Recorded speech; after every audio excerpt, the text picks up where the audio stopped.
We'd like to show you on Woodworking with Wes today a unique finish that we've had a lot of interest in. White with black glaze, black with white glaze, and we're going to show you step by step how to do that. Red oak has been the choice of wood that I've done because it really highlights the grain when you do the color with the glaze, and because of what I'm going to show you first, red oak works really well. Other woods might work good also, but this is the one that I have found that works best for me. The first thing you need to do is you need to texture your wood. We've sanded this smooth, and now we're going to use a Makita wheel sander with a nylon wheel. We're going to rough up and texture this surface.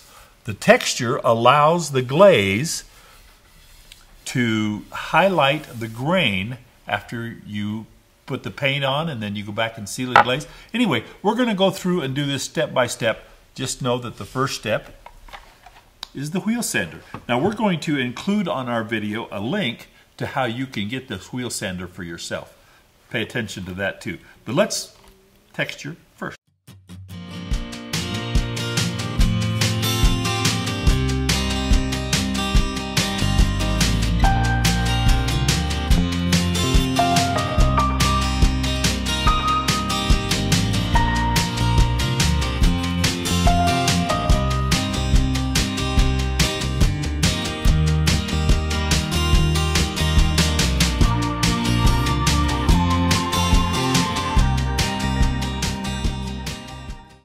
We're now ready for phase two. We've done our wheel sanding with our Makita wheel sander. We've got our board textured so that we're ready to paint. This is the paint product that I use for my color coat. Now, the color isn't as important as the fact that I use a tinted vinyl sealer when I do my color coats. No matter what color I would be painting, if I was using a light gray or off color of some sort or white or whatever, I would still use a tinted vinyl sealer as my color coat. I like Campbell, ML Campbell. They do a great job for me. I get this mixed up at my paint wholesalers. ML Campbell is a brand that is easily accessible to most everybody, and this is a great product for your color coats, for not only product like this, but I use it on my cabinet doors and things like that. Whenever I do a color coat, this is the product I use.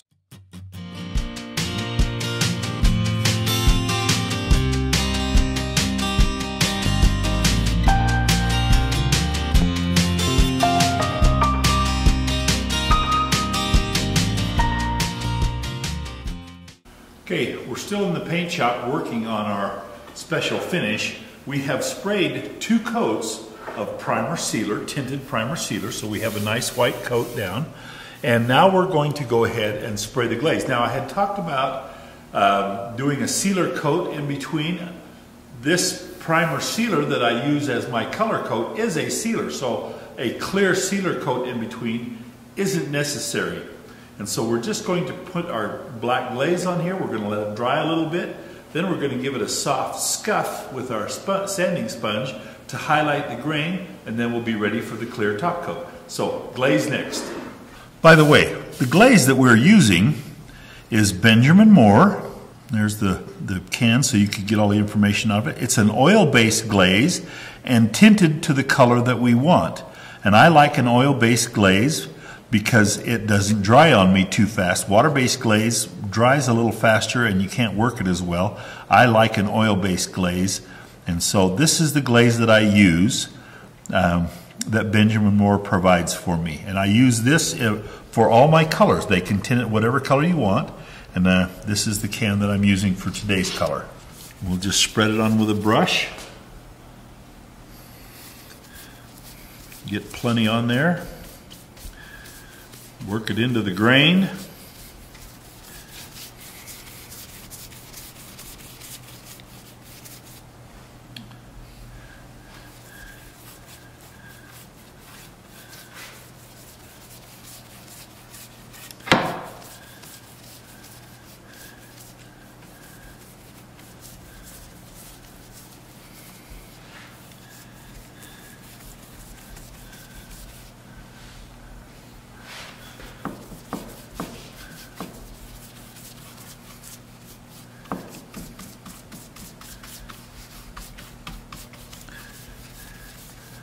Okay, there we are.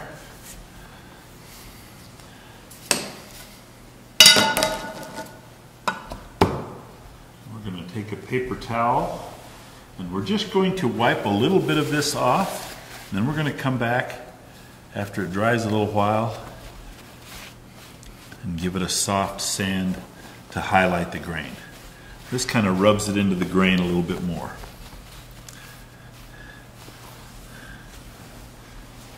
You can begin to see the grain stand out like that. This is going to be a beautiful piece for our, when we get all... We're back in the paint shop today on Woodworking with Wes with the final step in our special finish. We let the glaze dry overnight, and so now we're just going to sand this finish to highlight the grain. You can see I started up here a little bit to make sure that we were ready. We're going to do this to the whole board, and then we're just going to give it a top coat and we'll be done. So let's get that sanded.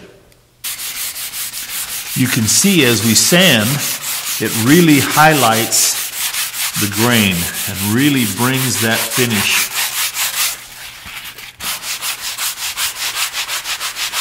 to its full potential.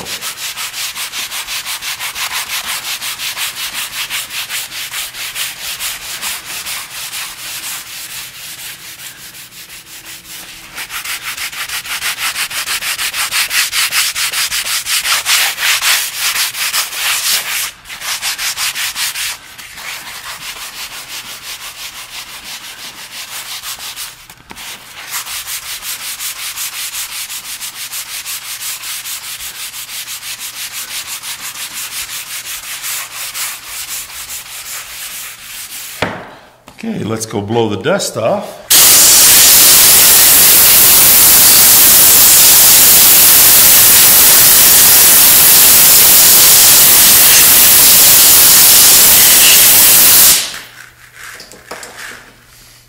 And then let's give it a coat of top coat lacquer.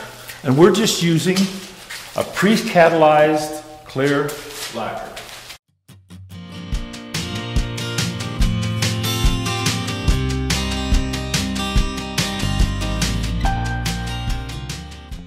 There we are.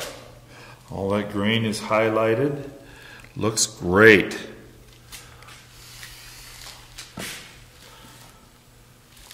We want to thank you for visiting with us today at Woodworking with Wes, allowing us to do this finish step by step so you can follow through and know all the steps that I took to get that finish and to get that look.